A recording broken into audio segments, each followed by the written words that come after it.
Adam itu bapak moyang kita. Dosanya satu, makan buah khuldi, dikeluarkan dari surga.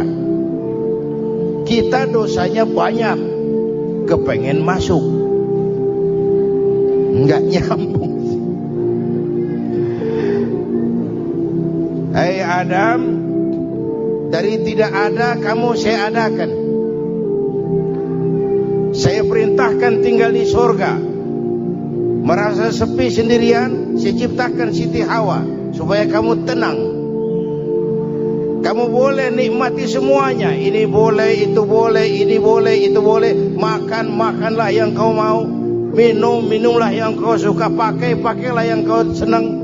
Satu yang saya minta, jangan dekati pohon khuldi. Itu kau tidak sanggup, keluar. Diusir dari surga. Sujud Nabi Adam. Kata riwayat 40 tahun sujud membaca Rabbana zalamna anfusana wa illam taghfir lana wa tarhamna lanakunanna minal. Itu namanya istighfarnya Nabi Adam. Istighfar itu kan mengucapkan astagfirullah, basmalah, membaca bismillah. Jangan kayak teman saya disuruh banyak-banyak baca istighfar, benar-benar dia baca istighfar. Bukan itu maksudnya.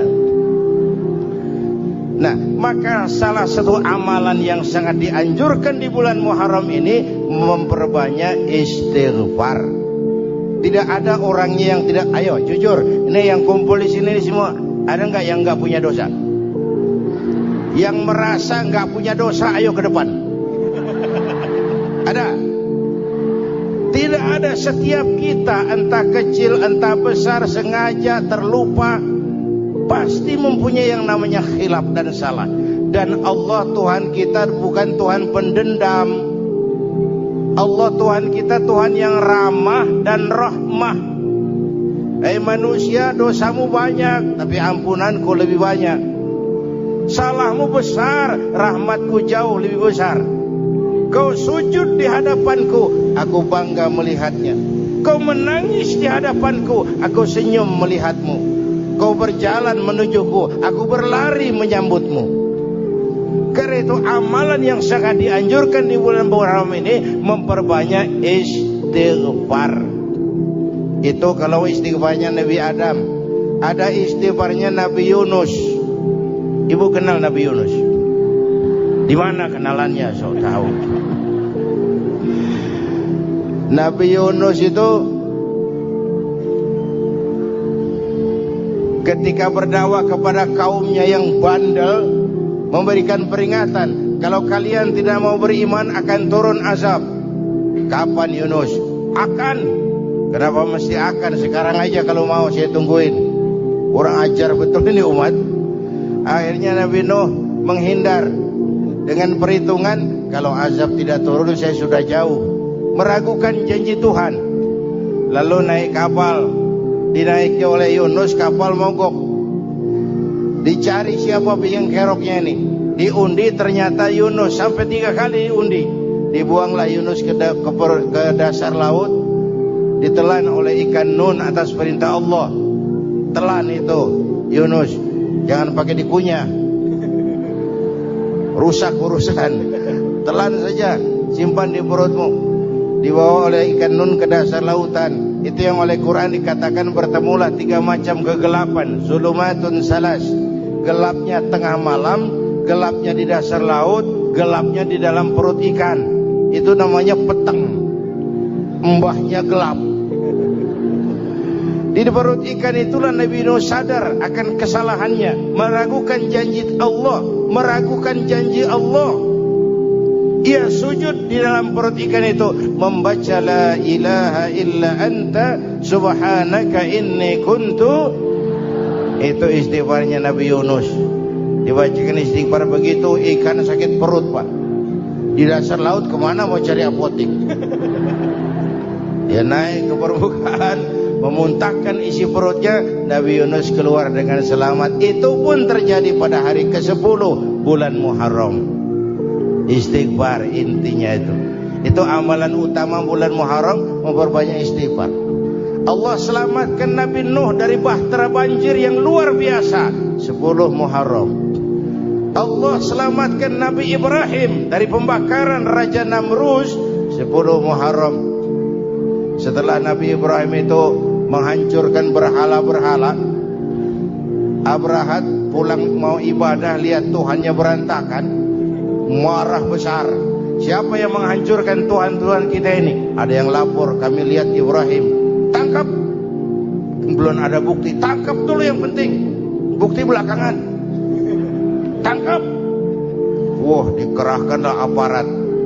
Tangkap Nabi Ibrahim. Disidang langsung oleh Abrahat, oleh Namrus maksud saya. Ibrahim, kau yang menghancurkan berhala-berhala kami ini, Tuhan-Tuhan kami. Siapa bilang? Ada yang lapor. Saya dengar enggak semua berhala itu hancur. Ada yang paling besar, angkat tangan, saya lihat ada kampak di tangannya. Barangkali yang besar itu iseng tuh, yang kecil-kecil dikampakin. Tanya aja sama dia, kamu gila? Kenapa? Masa kami disuruh nanya berhala? Gak bisa jawab. Gak bisa jawab. Lah kenapa disembah? Lebih gila mana? Tahu gak bisa jawab kenapa disembah? Kurang ajar kamu Ibrahim. Bakar, dibakar. Ketika Ibrahim dilempar ke kobaran api yang menggunung, Allah perintah api, ya naru kuni bardan wa salaman ala Ibrahim. Hai api, dinginlah sampean. Api Madura waktu itu, Pak. Hai api, dinginlah sampean, selamatkan Ibrahim. Api tunduk kepada perintah Allah. Ibrahim masuk ke kobaran api, selembar rambut pun tidak terbakar. Kenapa? Apinya tunduk kepada perintah Allah. Kenapa? Karena Ibrahim orang yang takut kepada Allah. Api tunduk kepada perintah Allah. Kalau kita baca ayat itu, masuk ke api, mateng. Sudah hadirin yang saya muliakan, oleh karena itu selamatnya Ibrahim dari pembakaran Raja Namrus itu pun pada 10 Muharram. Yaumul Asyura, hari ke-10 dari bulan Muharram. Imedia. Bapak Ibu hadirin hadirat yang saya cintai, sebagian kecil tentang Nabi Adam, Nabi Ibrahim dan Nabi Yunus, tapi saya belum menceritakan tentang Nabi Nuh tadi. Mengulang kaji. Nabi Nuh salah seorang rasul yang masuk ulul azmi, 5 besar. Karena memang perjuangannya menggambarkan satu usaha yang ulet dan luar biasa. Beliau diberi umur 950 tahun, lalu berdakwah selama 900 tahun, sore, pagi, siang, malam, dapat pengikut tidak lebih 80 orang. Rata-rata 10 tahun satu. Kalau saya minta berhenti aja jadi nabi, Pak. Ustadz mana masih mau buka pesantren? 10 tahun buka pesantren, yang nyantri cuma 1. Pedagang mana yang masih mau dagang? 10 tahun dagang, yang beli 1. Pimpinan partai mana yang masih mau kampanye? 10 tahun buka partai, yang nyoblos 1. Bangkrut. Umatnya bandel, kurang ajar, durjana, bajingan, tengik. Umatnya Nabi Nuh ini kalau diceramahi, telinganya ditutup dengan tangannya. Nabi Nuh akhirnya rekes. Tuhan, siang malam saya berdakwah kepada umat ini. Tiap kali saya sampaikan dakwahmu, mereka tutup telinganya dengan tangannya. Alergi dengar ceramah. Apa itu ceramah? Non-profit. Saudara-saudara, jadi mau kamu gimana, no? Sudah Tuhan, habiskan saja orang kafir. Nanti kalau punya anak, anaknya pun kafir lagi. Lebih baik bapak moyangnya sikat habis. Biasanya kalau bapak kalong, anak kampret. Bapak nyolong, anak nyopet. Fotokopi gimana aslinya? Hampir habiskan saja. Itu mau kamu Nuh? Ya. Oke. Nanti aku turunkan banjir Nuh. Buat kapal. Dengan apa saya harus buat kapal Nuh? Ya dengan kayu, kata Tuhan. Kayunya dari mana Tuhan? Ya dari pohon Nuh. Pohonnya belum ada Tuhan. Ya tanam dulu Nuh. Bikin kapal, kayunya nanam pohon. Apa artinya? Perjuangan perlu kesabaran. Sukses itu ada prosesnya. Nggak bisa simsalabim abracadabra lalu kita mau sukses. Semua ada prosesnya. Walaupun kenyataannya begitu. Sukses banyak bapaknya, gagal itu yatim. Kalau kita sukses banyak yang ngakuin. Yang baru ketemu pakai manggil encing. Ketemu baru. Tapi sukses banyak bapaknya. Gagal yatim. Gak ada yang mau ngakuin kalau dia ada gagal itu. Udah bikin kapal dengan kayu di tengah kampung, bikin kapal ini. Bayangkan di tengah kampung bikin kapal. Orang kafir makin menjadi-jadi. Lihat Nuh. Kenapa? Makin sarap. Bikin kapal di tengah kampung mau belayar kemana? Tuh lihat, kalau orang nggak tahu tujuan, mountain setengah jalan. Proses yang dinilai bukan finalnya. Ya kayak gitu kesimpulannya. Saya enaknya sendiri. Bikin kapal. Kapal mendekati selesai. Ini orang kafir rame-rame datang ke kapal Nuh. Mau apa? Buang najis. Sakit perut berangkat ke kapal Nabi Nuh. Nongkrong. Dapat 2-3 tumpuk pulang. Penuh lantai kapal dengan najis manusia. Inilah perjuangan. Bukan jalan raya lurus bertabur bunga di kanan kirinya. Banyak ondak dan duri, fitnah, caci maki, antipat, segala macam. Nuh. Ada orang tua dasar kafir, kurang ajar, sudah stroke berangkat juga ke kapal Nuh. Mau buang najis, pincang-pincang digotong orang. Selesai buang najis dia bangun. Mau pulang, pegangan tiang kapal terpeleset, jatuh di atas tumpukan najis. Terjadi keajaiban, yang stroke-nya sembuh, lumpuhnya hilang, berangkat digotong-gotong pulang, jalan gagah sekali. Tapi orang kampungnya heran, ente sudah sembuh? Sudah. Berobat di mana? Kok begitu paten? Di kapal Nuh. Masih banyak.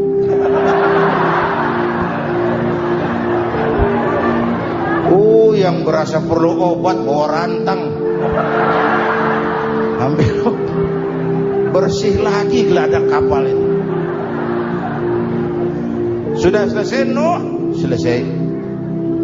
Oke, kau orang yang beriman bersamamu, binatang serba sepasang, naik Nabi Nuh, naik orang beriman, naik binatang serba sepasang. Ini cikal bakal penyelamatan manusia, Pak. Naiklah orang beriman, sudah naik semua, Nabi Nuh kontrol. Ini contoh buat kita, kontrol. Sudah naik semua teman-teman, sudah. Pemimpin yang baik bukan cuma terima laporan di belakang meja.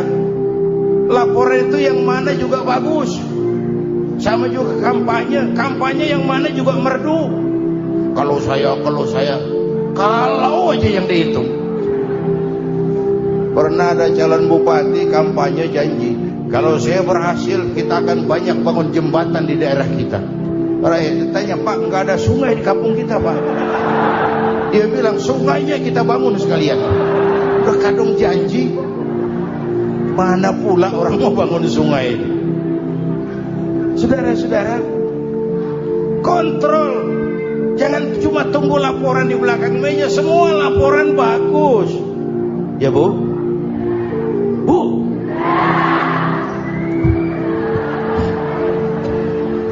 Nabi Nuh kontrol.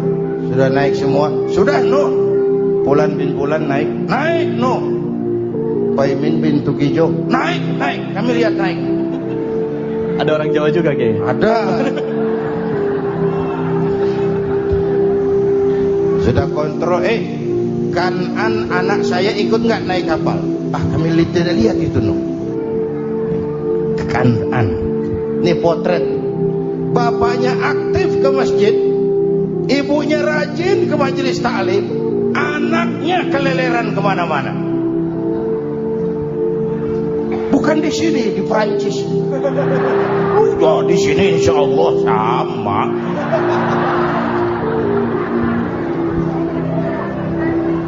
Nuh karena sayang anak, Nuh karena cinta anak, Nuh karena tanggung jawab anak, cari naik ke atas kapal. Lihat Kanan, anak saya, nggak lihat Nuh. Turun ke ruang bawah, periksa lagi. Mang, ayah Kanan di dia. Jamaah tasik nih rupanya di dalam. Tuh ayah mang. Ayah ke mana ya budak ya? Turun ke bawah, tanya lagi. Ono Kanan tuh. Orang ketok. Rombongan Jawa Tengah naik ke atas buritan. Dari buritan kelihatan ternyata Kanan tidak ikut naik kapal, kumpul di darat bersama orang kafir. Ini potret kita sekarang.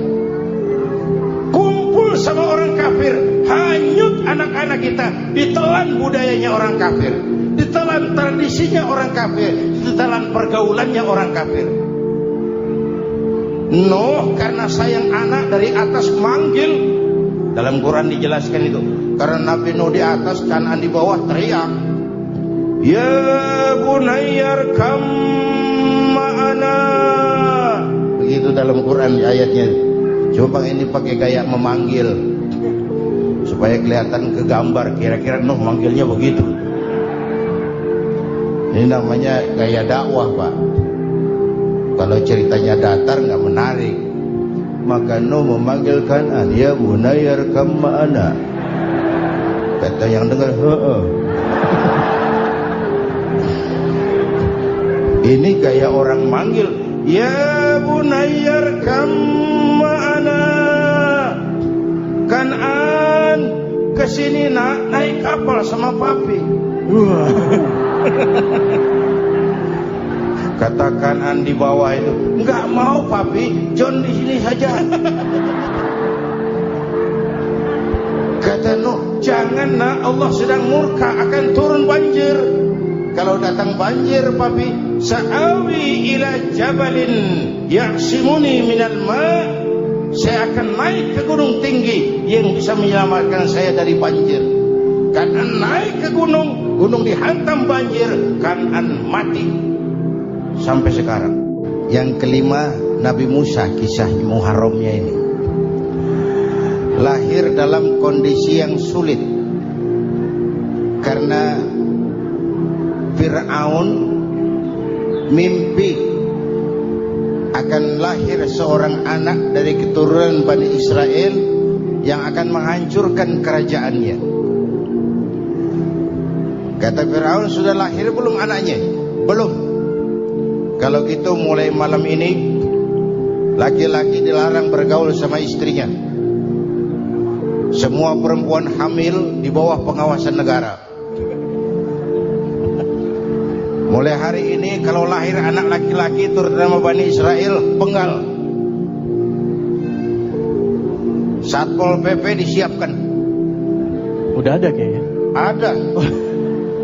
Patroli. Bayangkan, nah Fir'aun itu bikin undang-undang seenaknya sendiri.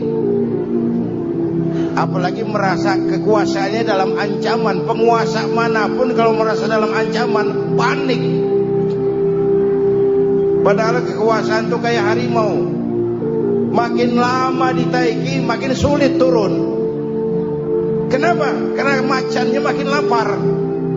Naik terus capek, turun dimakan harimau.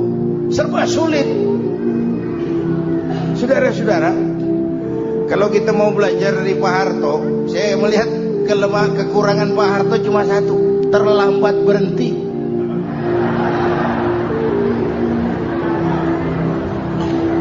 lambat berhenti. Di sekelilinginya banyak tukang jilat, tukang semir. Pak, kalau tidak ada bapak kami bagaimana, Pak? Saudara hadirin yang saya hormati, maka sering saya ingatkan, temanmu yang sejati adalah teman yang membuat kamu jadi benar, bukan teman yang selalu membenarkan kamu. Berapa banyak pejabat-pejabat hancur karena selalu dibenarkan oleh lingkungannya. Bapak benar, Pak. Bapak bijaksana, Pak. Itu tepat, Pak. Benar. Buang angin pun kata kelilingnya, wah Bapak sehat.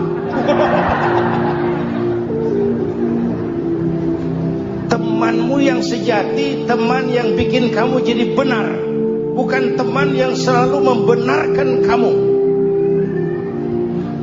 Bapak Ibu hadirin yang saya hormati, tapi kehendak Allah terjadi. Lahirlah Musa. Bayinya dihanyutkan di sungai Nil. Bayi sudah menderita, dihanyutkan di sungai Nil. Dan akhirnya besar di lingkungan istana Fir'aun. Diriwayat oleh Ratu Aisyah, perempuan Fir'aun, setelah mulai berjuang, terjadilah itu. Musa dan pengikutnya dikejar oleh Fir'aun.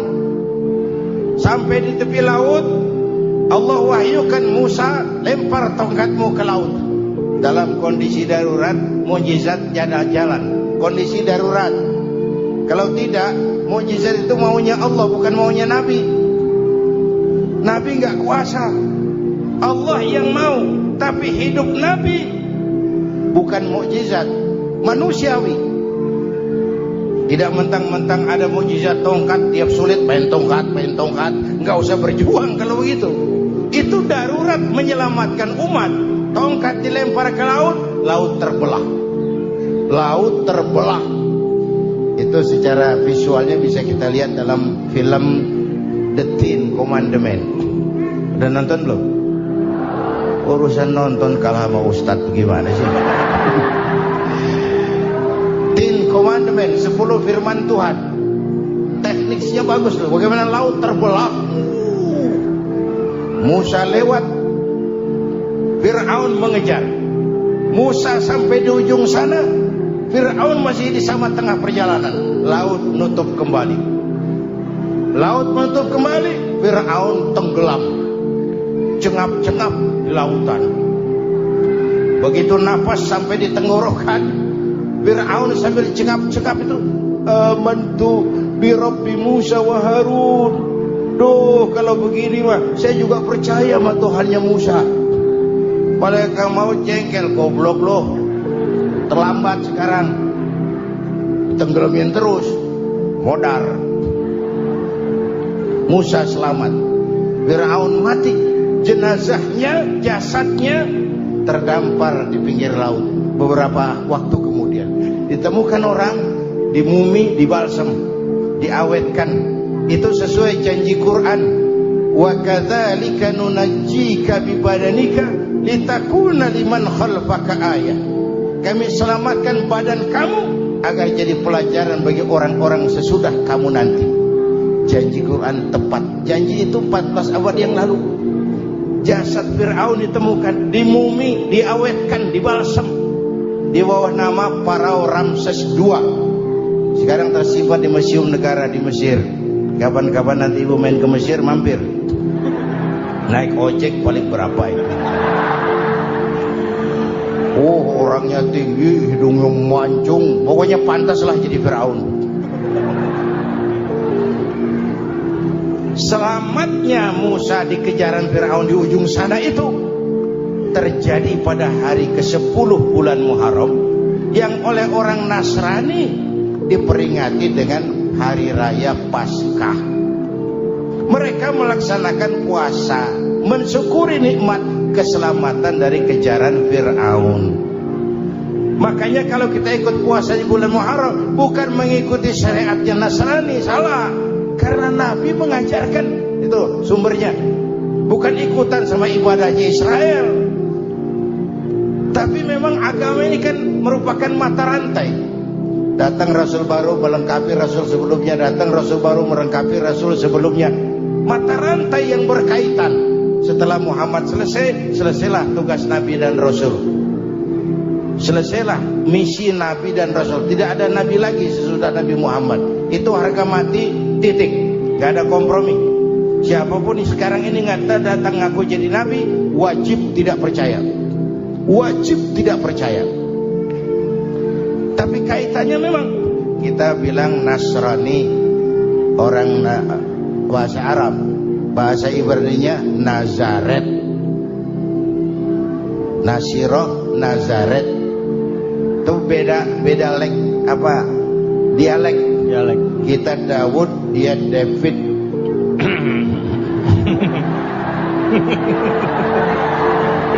Ibrani. Kita Ali, dia Alek. Kita Sulaiman, dia Solomon. Kita Camat, dia Comot. Ini yang ngomong ini comot semua. Imedia. Bapak dan Ibu jamaah yang saya cintai, pertanyaan pertama, hijrah qalbiyah. Ada hijrah badaniyah, hijrah fisik yang dilakukan Nabi dan sahabat dari Mekah ke Madinah. Itu hijrah badaniyah. Ada hijrah qalbiyah, hijrah hati. Dan ini yang kita perlukan sekarang. Karena refleksinya akan membias kepada alur kehidupan. Kalau hati kita mau berhijrah, fisik akan ngikuti. Hijrah dari tempat, dari malas ibadah menjadi rajin ibadah. Hijrah dari maksiat kepada yang ma'ruf, dari berpecah belah menjadi bersatu. Hijrah seperti itu yang sangat kita perlukan. Apalagi masyarakat ini paternalistik. Kita harus hijrah mental sekarang ini. Maka yang disampaikan tadi benar. Seorang ketua MK siap mengundurkan diri kalau terbukti anak buahnya terlibat suap. Itu walaupun siap, tapi sudah angin segar buat rakyat. Bahwa masih ada banyak insya Allah pejabat kita yang punya harga diri. Walaupun ada juga pejabat kita yang muka tembok, kulit badak, kuping kebo. Muka tembok, kulit badak, kuping kebo. Biasanya kalau kereta api tabrakan di negara-negara maju, Menteri Perhubungannya mundur. Di kita petugas palang pintu dipecat. Jauh sekali menteri sama petugas palang pintu. Yang benar-benar diadili yang krocok-krocok, kopral-kopral itu. Padahal hadisnya jelas, ar-rashi wal murtashi finnar. Yang nyuap dan yang nerima suap, dua-duanya neraka. Kasus potret belakangan ini, yang nerima suap, yang diuber, yang nyuap aman, yang nyuap aman, yang korupsi pajak dikecil-kecilin, yang ngemplang pajak aman. Padahal ngemplang pajaknya triliunan. Padahal dia sudah dikasih fasilitas oleh negara mengelola sumber daya alam negara yang artinya milik rakyat. Dia harus bayar pajak, uang pajaknya dikumpulkan bagi sebesar-besar kemakmuran rakyat. Itu tindakan merugikan rakyat.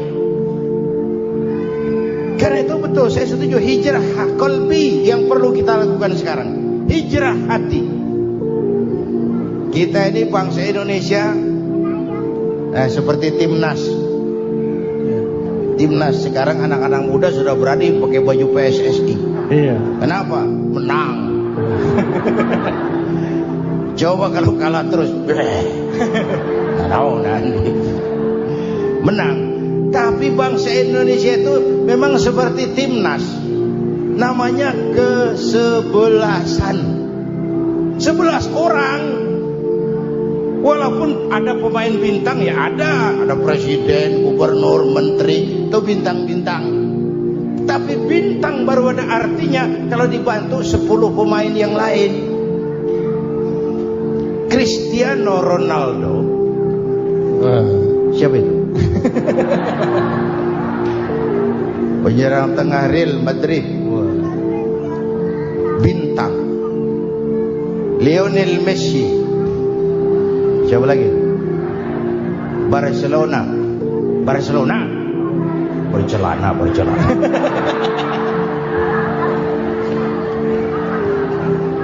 Michael Rooney, bintang Manchester United. Ronaldo baru bintang, Messi baru bintang. Kalau ada 10 pemain yang lain, bagaimanapun hebatnya Cristiano Ronaldo, kalau sendirian lawan satu kesebelasan, babak belur. Itulah kita, bangsa Indonesia. Kita satu kesebelasan, harus saling memperkuat. Ada bangsa kita ini yang jadi jaksa, ada yang jadi hakim, ada yang jadi polisi. Itu posisi penyerang tengah, kiri luar, kanan dalam, back, striker, kiper, posisi. Tapi sadar, kita satu kesebelasan, Bung. Jangan bikin gol ke gawang sendiri. Kalau punya bola bagus, operan dong sama temannya. Yang Biki yang bisa menciptakan gol, operan. Ada yang jadi pengusaha besar, bagus boleh. Punya untung besar, operan. Kasih masjid, kasih pesantren, operan. Ini kesebelasan kita kalau punya bola, pelitnya setengah mati, nggak mau ngoper. Bawa sendiri, mending bikin gol, enggak. Kita ini satu kesebelasan, satu sama lain harus saling memperkuat. Bahwa ada penyerang tengah, itu si posisi. Tapi kalau memang peluang memungkinkan, ayo dong operan. Saya iri sama kesebelasan Nasrani di Indonesia. Mereka kalau punya bola, operannya cakep. Gereja cepat selesai, rumah sakit Kristen cepat selesai. Kenapa? Operannya bagus. Kita ini kalau punya bola bawa sendiri, nggak mau ngoper, maka masjid nggak selesai-selesai. Madrasah banyak yang bocor, rumah sakit Islam kalah bersaing. Kenapa? Operannya berat. Ayo menyadari kita ini timnas, satu kesebelasan. Jangan menjegal kawan seiring, kawan sendiri dijegal. Sudah musuh terlalu kuat, gawang sendiri dijebol. Akhirnya terbalik kita ini. Ujian terberat telah diberikan Allah kepada para anbiya, kemudian para aulia, kemudian para ulama. Summal amsal fal amsal, ke bawah dan ke bawah. Diuji setiap orang menurut kekuatannya berpegang kepada agama. Kalau kata anak Melayu bilang, kalau takut dengan ombak, jangan berumah di tepi pantai. Kalau takut diterjang ombak, jangan berumah di tepi pantai. Kata ibu tadi, mau jadi pohon tinggi harus berani ketiup angin. Makin tinggi pohonnya, makin keras anginnya. Takut angin, jangan jadi pohon tinggi, jadilah rumput. Enggak ditiup angin, tapi diinjak kebo. Apa yang enggak ada resikonya? Apa yang enggak ada resikonya? Semua nabi, ada yang dihantam kekuasaan yang arogansi. Ibrahim berhadapan dengan Abrahat, Namrud. Musa berhadapan dengan Fir'aun. Ada yang diuji dengan berhadapan umat yang sangat kurang ajar. Ada yang diuji dengan gosip yang dahsyat. Nabi Yusuf digosipi sama Zulaikha. Nabi Yusuf